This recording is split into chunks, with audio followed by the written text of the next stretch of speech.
So, welcome to module one of our six-part series. And this first lesson is really all about getting our heads in the right places. Over the years, I've seen the difference between people that have been really successful and people that have really struggled, and it's what is between the ears that completely makes the difference. So, if we can get those foundational parts correct and get us thinking in the right direction, it really does make a massive world of difference. And actually most of the stuff that is going to be covered in this lesson has got nothing to do with money. It's got nothing to do with finances, mortgages, investment properties, or anything like that. It's really just making sure that we're thinking all in the same direction and that we've got our heads in the right places, because ultimately that's what's going to make the difference between being really successful or struggling your journey.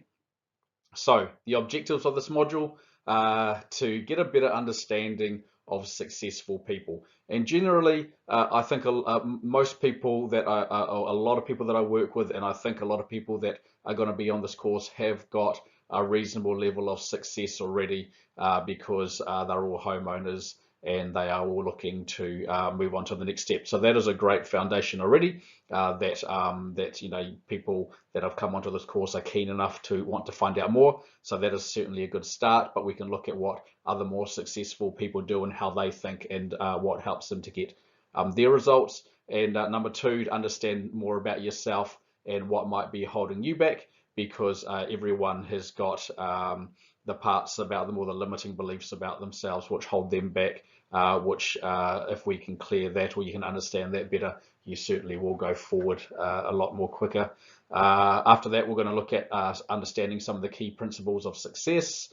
We'll talk through 7 points there, and then we're going to talk about what you need to do to start building confidence in yourself, to build your own goals and hit the achievements that you want to hit, so that you can move forward in the way that is best for your situation. So the difference between successful people and unsuccessful people. So to start, I wanted to draw to your attention, or tell you the story. This is really a story of two clients that I've been working with for a number of years now. And you can see client number one, I started working with them in 2015, and client number two, I started working with them in 2016, a little bit later. And so both couples, both have got all four people were working. Both couples were working. Everyone was working. So you can see that client number one was had a combined income of 190 versus 107 for client number two. So two pretty good incomes to get to 190 combined for client one, and two sort of pretty standard Kiwi incomes to get to 107 combined for client number two. Debts, client number one has got no debts at all, and client number two has got just over $11,000 of debt.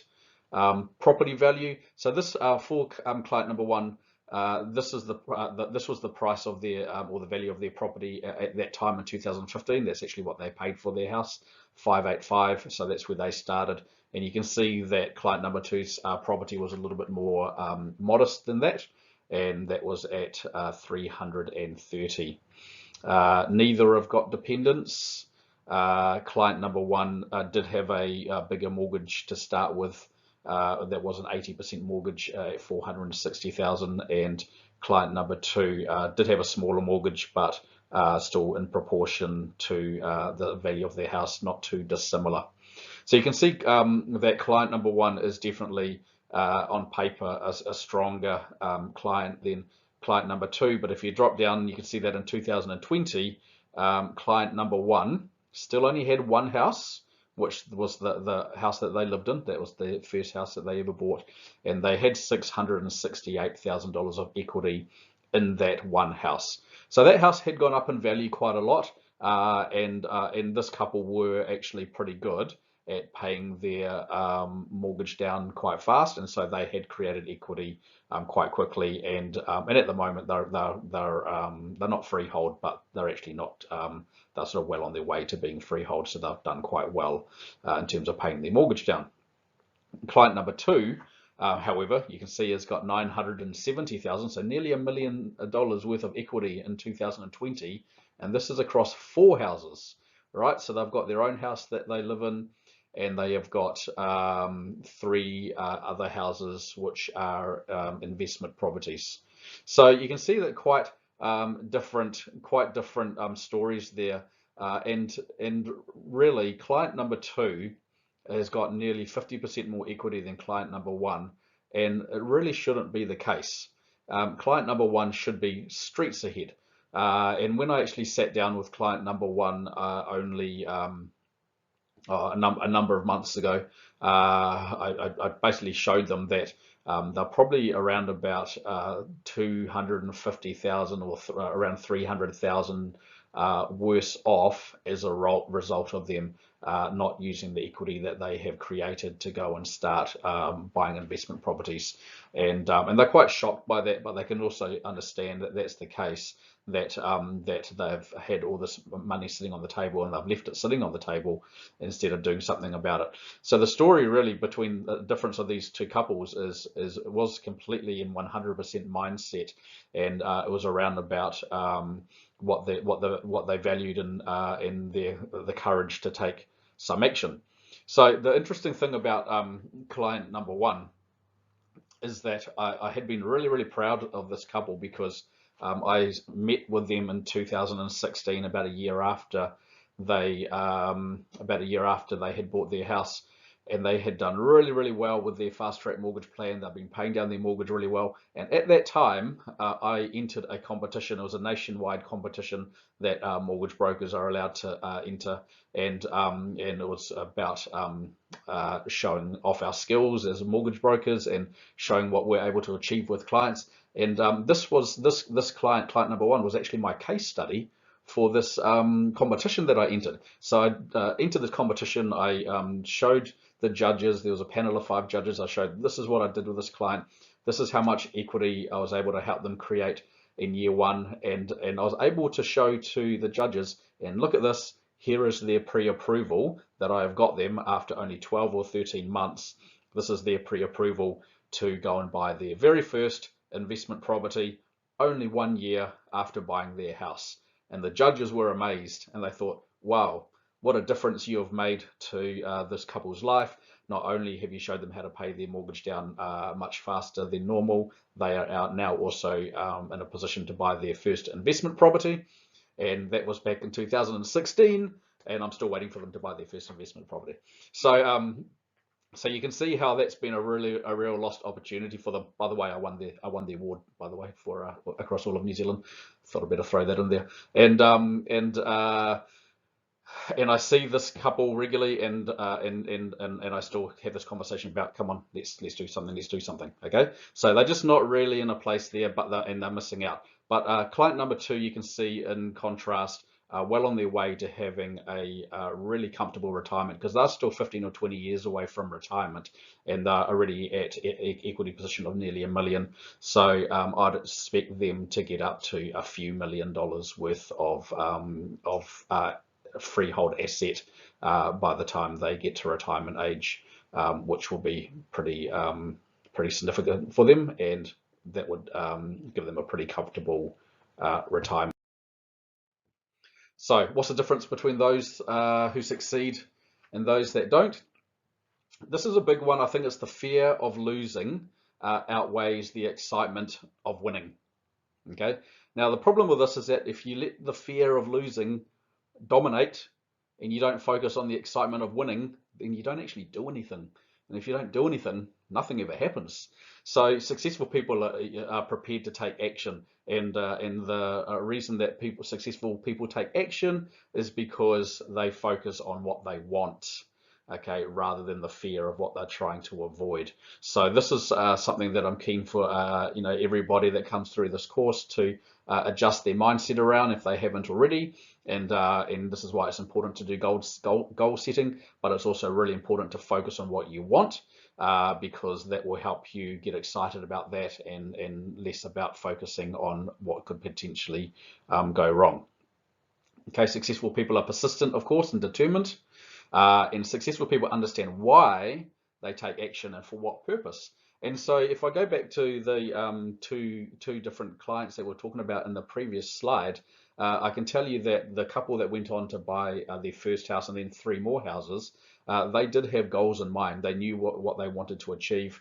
They were very determined. They knew the types of holidays that they wanted to have, which they have been having. They've been having awesome holidays, by the way. And so they knew exactly what they wanted, and they knew that they had to do something to make that happen. And they totally did. So I'm really, really proud of them. And you can see how having a different mindset and getting excited about the desired outcomes really does help you to take action so that you can move forward and get the results that you want. So successful people also understand that if an idea is good, it's worth doing, even if you don't get it right or don't get it 100% right the first time or even the second time. This is really important. I come across this in business all the time. You get different business ideas or different marketing ideas or whatever. You've just got to try them. If they're a good idea, they're a good idea. You are not going to get perfect the first time. You're not going to be the perfect investor straight away.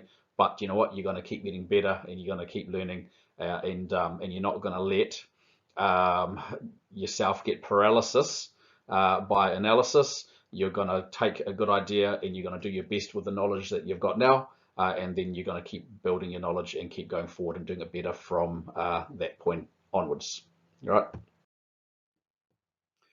What holds people back? Really big one is fear of failure and fear that they won't get it right. Do you know what? You're not always going to get it right. Even the most experienced business people and investors still make mistakes sometimes. You're not going to get it right all the time, and nor should you expect that that's going to be the case. You're not always going to be perfect, but it shouldn't stop you from getting in the game, because once you're in the game and you start going forward, then it is much, much easier to learn from that position rather than trying to learn from a book and from the sidelines, hoping that you can learn everything before you actually get in there. All right, limiting beliefs. So we'll talk about more about that in a minute, but this is a huge one because limiting beliefs really do hold people back. And we've got some common limiting beliefs here, such as, I don't know what to do. I know. Of course you don't know what to do. Not everyone knows what to do. No one ever knew what to do all the time. We've always had to get advice. We always have to keep learning. That is not a valid reason for not doing something. What you need to do, of course, is go and find out what to do and seek the knowledge. So that is a common limiting belief for a lot of people. Another one is that, and I do get this one quite regularly, that people think that wealth is not for me, that wealth is something that other people have. I'm the kind of person that just gets by. Okay, and that's really related to the next one, which is I'm not good enough, and it's related to the next one, which is like my family isn't wealthy, so it's just not for us. So I've worked with lots of people who them buying a house and getting into home ownership, they were actually the first people in the history of their family to ever own a house. All right, that's kind of a big deal. You know, it is a big deal, and it means that they've also come from a heritage where they probably haven't had the advice or the structures or the support to grow wealth and the know-how around sort of property and home ownership. And so that is a real limiting factor for some people, but it doesn't have to be. It's something that can be overcome. And some of the people that I've worked with that have done extremely well have come from families with very limited backgrounds, but that has only spurred them to be more determined to make things happen. Okay, next one. I'm happy just getting by. Do you know what? If you're happy just getting by, you're going to struggle in about 20 or 30 years or 40 years when you get to retirement age, depending on how old you are, of course, right? Because the people that are always happy getting by are the ones that have got their incomes now and they haven't planned ahead for when those incomes don't exist anymore. And by the time they're 65, 75, into their retirement, they're starting to wish that they had thought differently back when they had the opportunity to think differently.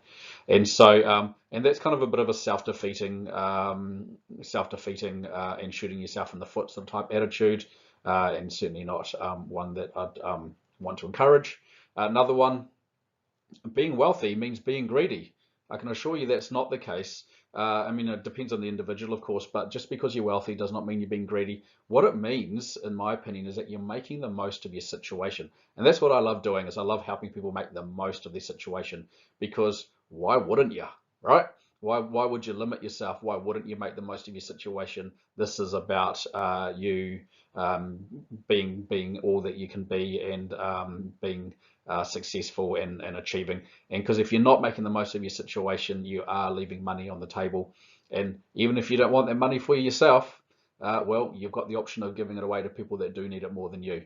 So we certainly want to do everything that we can to make the most of our situations. Now, how will people view me when I'm successful? This is a fear of success. Actually, pretty common in New Zealand, because we've got a bit of the tall poppy syndrome thing that goes around in New Zealand. And I was only talking to someone quite recently about this, maybe about a month ago, and she was her and her husband are looking at buying their first investment property. I've been working with them for a number of years now, and they're about to buy their first investment property. And she says to me, I was talking to my friends in the weekend, and they were like, what are you doing that for? Why would you want to do that? And so I asked her, are your friends in a position to buy an investment property? And she said, no, they're definitely not. I said, that's probably why. They're probably jealous. Okay, because people do get jealous. So don't let your success, or don't let other people being critical of your success get in the way. If they're going to make that much of a big deal about it, they're not your friends. Okay, and so we don't want to have a fear of success. We want to embrace success. Limiting factor: I need to earn a lot of money in order to be to earn a lot of money. You have to be prepared to work long hours. Certainly not true. We want to encourage people to work smarter rather than harder. And others holding me back is a bit like the fear of success one. So a thing to be aware of is that just because your wealth goes up does not mean that someone else's wealth goes down. This is simply not true. Okay, we do not live in a finite world. We live in an infinite world, and wealth is something that is created. Okay, and if you want to have proof that wealth is created, all you got to look at the year 1500 and ask yourself, how much wealth was there in the world in the year 1500, and is there more than that now in the 2000s? Of course there is. There's truckloads more wealth right now in the 2000s compared to in the 1500s. That's because wealth gets created, and wealth is going to continue to get created.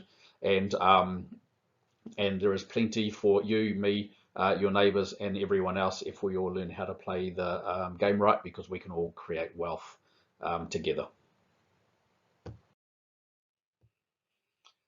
Key to success. This is a really big one, because this one's all about personal responsibility, which is one of my hobby horses, something that I really enjoy ramming into my kids and getting them to look at their own personal responsibility. So knowing that you're the biggest reason for all your failures and all your successes to date. All right. When I learned this lesson and I looked back in my life and I looked at everything that I'd failed at, and I looked at everything that I was successful at, and I put it all down to me, then it changes the way that you look at the world, because you realize that you cannot blame anybody else for your failures in life. You've got to own everything that you do and everything that your life becomes, and make sure that you take the right level of responsibility and take the right course of action, so that you get the results that you want, and then you're not blaming anyone. So what that is about being knowing that you are the solution to your own future, right?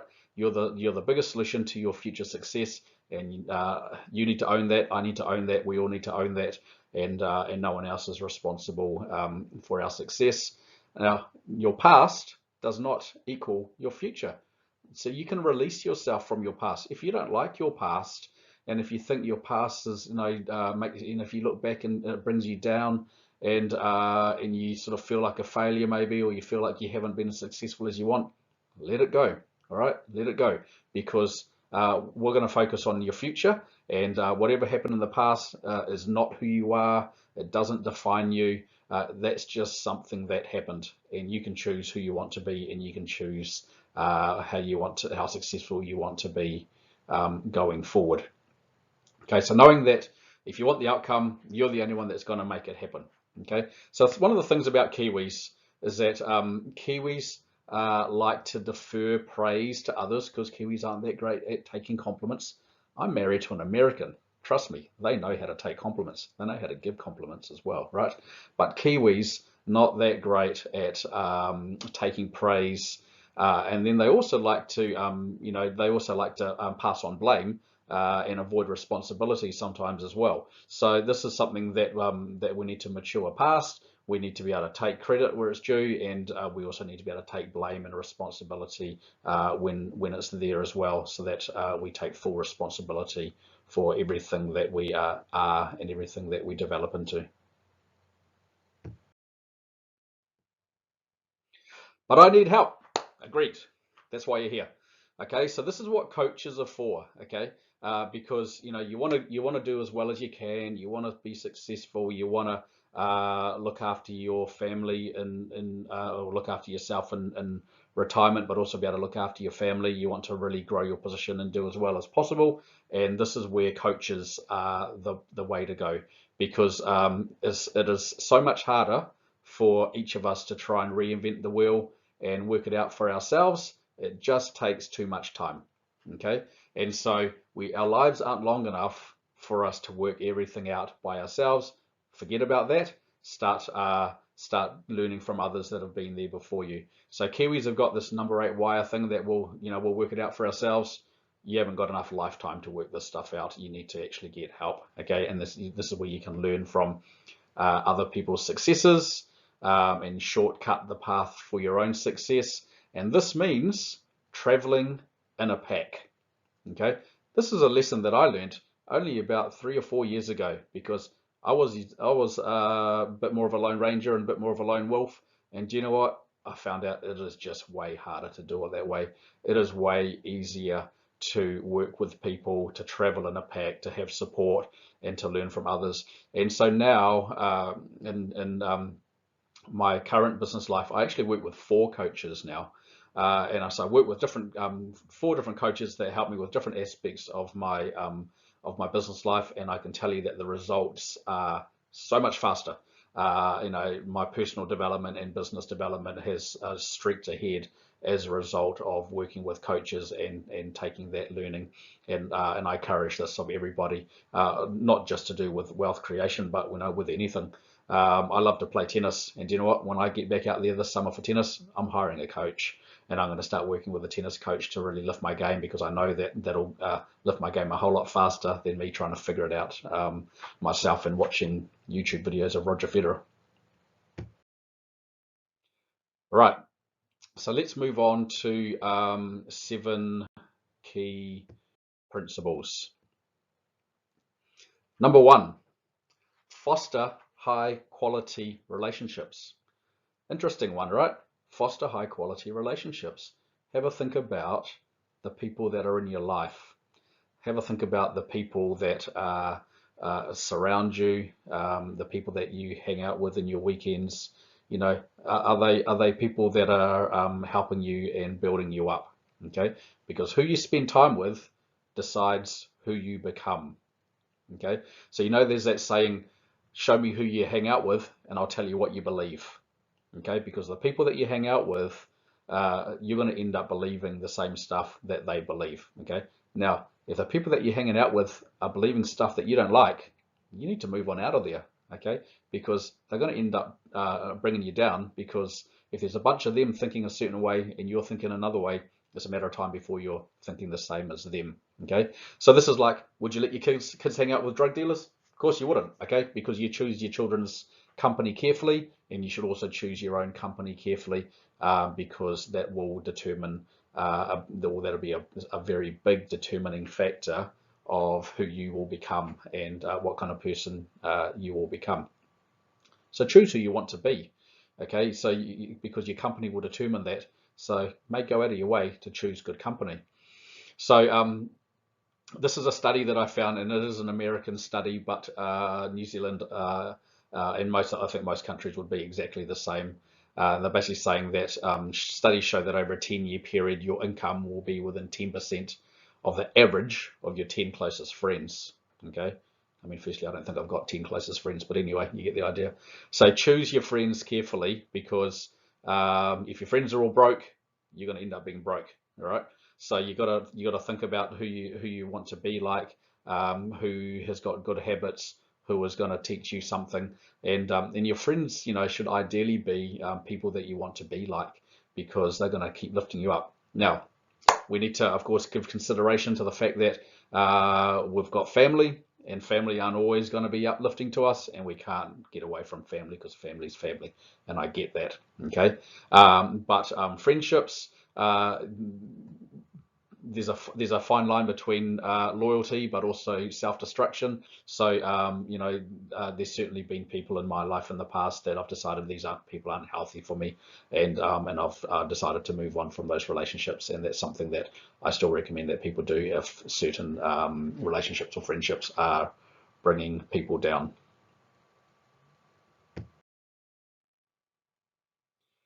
Number two, be a generous giver.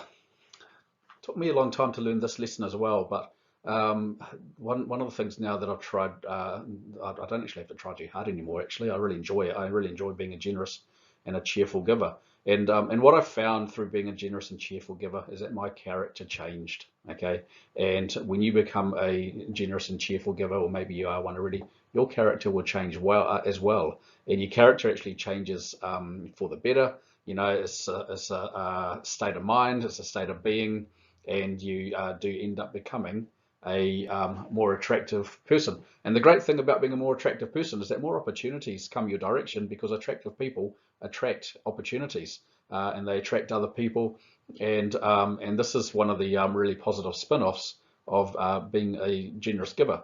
So you give, then you receive, you reap, and then you sow. It's a really important uh, principle that we just need to get in the habit of being kind and being generous. And this is with your time, but also with your money. And it will change who you'll become.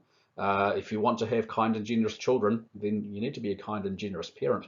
And so not only does this help you bring up better kids, it actually makes for a better business life, because you just attract more good stuff. So that's been a really important lesson that I've learned, and one that I now really encourage people, and it's something that I talk to my children quite a lot about.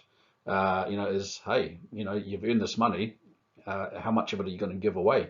Who are you going to look after with that money? Because we're going to save some, we're going to spend some, but we're going to give some away as well. And so that's something that's really important now to me personally, and also to our family. Number three, be a calculated risk taker.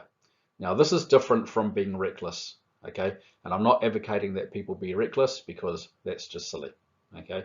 But do your research, do your diligence, anticipate mishaps, prepare for them, be prepared to pivot if required. But when you've done your homework and it feels right, move forward quickly. Take it, okay? Because you've actually got to get when you're in business and you're wanting to grow wealth, you've actually got to be a pretty quick decision maker. You need to be able to do your homework, you need to do your due diligence, and then you need to take action from there. So one of the coaches that I work with, he always says, think about what's the worst thing that can happen, what's the best thing that can happen, what's the most likely thing that can happen, count to 5, and then make a decision. Okay, that's quite an extreme one. But worst thing that can happen, best thing that can happen, most likely thing that can happen, 1, 2, 3, 4, 5, bang, make a decision. And I make a lot of decisions in a similar way to that. Of course, if there's a more of a bigger decision and you need to do your homework and your due diligence, you're going to do it in more than 5 seconds, of course. But don't get caught up in worst case scenarios. Try and do your best to work out what is a realistic scenario, and then decide, great, can I live with that? And most of the time we can. Number 4, be a plan follower. So we are going to cover off more of this in the last module, I think it is. But we will touch on it now. And it's basically, this is about being a futuristic thinker and thinking years ahead. Because if you just live around short-term thinking for short-term gratification, I think you're pretty much guaranteed to go broke, right? So we need to be planners, and planners means writing your goals down, okay? Getting them out of your head and writing your goals down, because there's a real power that comes from writing your goals down on paper, because it kind of commits you to them, all right? It kind of makes it real for you, makes it real for your own mind. When you write them down, and I encourage people to have longer term goals, excuse me, but we also need to have shorter term goals, because we need to have goals of what we're going to achieve in 3 months, 6 months, 9 months, because for example, as a result of this course, there's some change in implementation that I want to see with everyone that does this course, and you need to do that stuff within, pretty much straight away. 3 months, 6 months, 9 months, you should be able to look back after half a year or 3/4 a year and see your progress as a result of implementing the strategies that we're going to learn on this course. And you need to be able to follow a plan to get those results. Okay, so impulse decisions are not your friend. This is a reflection of emotional immaturity to live your life by impulse decisions. Adults plan. Okay, so if we're all going to be adults now, then adults make plans and follow them. Children do what feels good. Okay, we are no longer children. We do not live our lives around what feels good, because we are no longer 5 years old. We are now adults, so we make plans and we stick to our plans, and this is a reflection of our emotional maturity. Okay.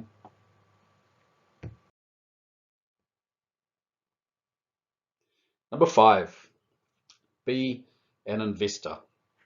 Now I'm talking about property here as an example, but I'm also talking about other types of investments such as cash.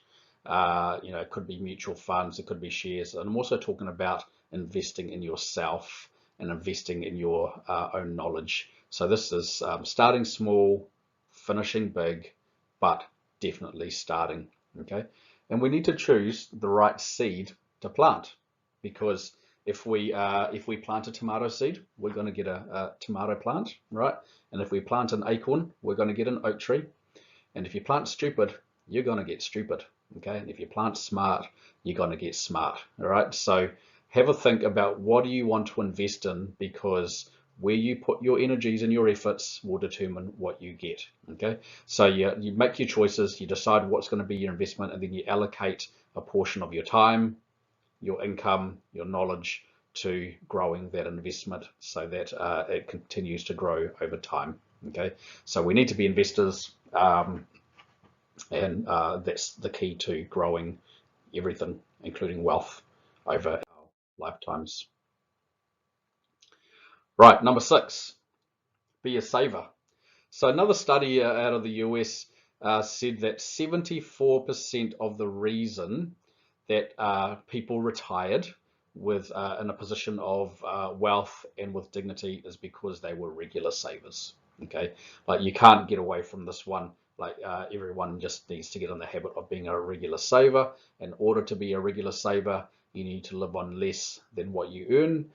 This is 100% essential. You cannot believe that you can spend every dollar that you earn and still have a good retirement. It's all going to be gone, and that's not a wise or healthy way to live our financial lives. And just by starting soon, straight away, if you haven't already, but starting with your savings, which the savings, we can use that for different things. It doesn't need to sit in a term deposit, because that's pretty boring. But the savings we can use in different ways, and it's not a extraordinary thing at all. It's a really ordinary thing, but you can get extraordinary results from doing ordinary things. All right. So this is just also an important factor, and a great way to be a good saver is to actually allocate your savings at the beginning of your pay period. So when your pay comes in, choose in advance how much is going to go to savings, and off it goes. And then you just get to live off whatever's left. Okay, but make the savings the priority, so that actually goes off first, and then you can still have a pretty good time with what's left over, rather than the other way around. If you focus on spending up large at the beginning of your pay cycle, there isn't going to be anything left to save by the end of it. So that's not such a good idea. Right, number 7, focus on your desired outcome. So this is because our minds are disobedient, okay? And I think if all of us are honest, and if everyone's honest with themselves, they'll know that their minds are disobedient, and our minds like to wander here, and they like to wander there, and they like to think worst case scenario, and they like to think of all sorts of things, okay? But really, we need to focus as much as we can, focus on the outcomes that we want, because whatever you focus on is generally what you get. Okay, so we need to actually tell our minds, tell them what to think and what to focus on, because our minds will wander and will think of worst case scenarios, go to negativity, go to fear, and we do not want to be the kind of people that live in fear. We want to be the kind of people that live with courage, and that means being the boss of our minds, and controlling our own thoughts, so that we focus in the right direction. And so this is also part of the reason why we write our goals, so that we remind ourselves what we're going to focus on, and keep ourselves heading in the right direction. Really important. Right, so this is the last slide, and I'll just talk about our Leaps and Bounds money success coaching system that we created for FutureBound a while ago, and this was really was just a 9-step process to give people a path to follow, regardless of where they were in their financial lives. And it could be from starting off as a school leaver, and you'll start off at step number 1 right down the bottom as a school leaver in the gearing up phase. And we would say, give yourself a small goal, a small financial target to achieve, to get one under your belt, and that would be save $1,000. Okay, something that an 18 or 19-year-old can achieve. Save $1,000 gets them on the right track. Number 2, we would focus on paying off short-term debt. Okay, so we will talk about more about this in other modules, but you know, short-term debt, and short-term debt means like car loans, credit cards, personal loans, hire purchases, etc., store cards. It's going to ruin you. Okay, paying short-term debt is just something that nobody should really have, and it just eats away too much of your income. And this is something that we would encourage people to get rid of really early on. And it doesn't matter what stage you are, of course. If you're carrying short-term debt, would make that a priority to get rid of it. Okay. Number 3, save an emergency fund. So because we've been through lockdown in 2020, a lot of people now understand the need for having an emergency fund. A lot of people haven't had an emergency fund in going into lockdown in 2020, and there has been quite a lot of financial suffering as a result of that. So an emergency fund can be defined as 3 to 6 months of living expenses, and this is something that I encourage people to aim for, to give themselves a buffer, because you don't know when you might be out of a job, or having to change careers, or you don't know what life's going to throw at you, an injury or something like that. For example, my friend just had a motorcycle accident, so he is, for example, off work for a while. Not something that he would have expected, and these things can happen to us. So number 4 is something that you're all past. I would expect pretty much everyone in this group to be past already. We'll just save 10% for a house deposit. This could be KiwiSaver, it could be cash. And we go for 10% deposits, not 20% deposits, because it's important that you just get into the housing market as soon as possible, because it's much easier to build wealth from a position of home ownership than not. And then number 5, we buy the house, which is great. Then number 6, we look at accelerating. So once you get up to number 6, or beyond number 5, you can build wealth much faster from a position of home ownership. And so this is why we encourage people to get into home ownership as soon as possible, because when you're in number 6, you can pay down your mortgage fast and build equity, and then that leads to number 7, which means you've now got the equity to start investing in property. Okay. Now, some people do want to invest in shares and mutual funds and gold and other things, and that's great. You can do that. I'm not opposed to any of that, but equity and property is a really clear pathway for building wealth through property investment. And you'll see that I've got the number 7 before number 8. Number 8 is pay off your owner-occupied mortgage. So you don't need to pay off your mortgage to start investing. You just need to have enough equity in your existing house to start investing, and then you can continue paying off your own owner-occupied mortgage as you buy investment properties and do them both at the same time. Number 9, build wealth and be generous. Now, this is the funny thing, right? There's not that many ways to make money. Okay, basically you can make money through interest and cash. You can make money through property with capital growth or a yield. You can make money through owning a business. You can make money through having a job. Okay, and then some people might do other things like collector's items, minerals. But there's not that many ways to make money. So once you get to number 9, hopefully you've figured out for yourself the best way for you to make money. And then I encourage people to become expert at that path. Choose your path the way that you want, something that you understand, okay, because you don't want to invest in something that you don't understand. So if you understand property, become expert at it and keep doing it up to level excellence, and take that as far as you go. And then the point really of having this leaps and bounds pathway was to give people a pathway and to give people confidence that they are going in the right direction.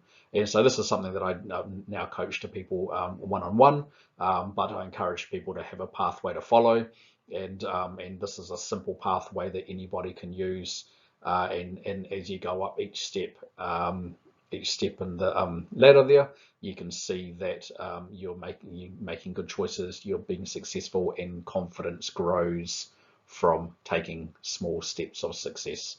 So that's really important. And build confidence, of course, allows us to go forward that much faster. So we love confidence. It's really important. So that's all for the first module. We'll go back now to the live session and have a little bit of a chat about what we've learned.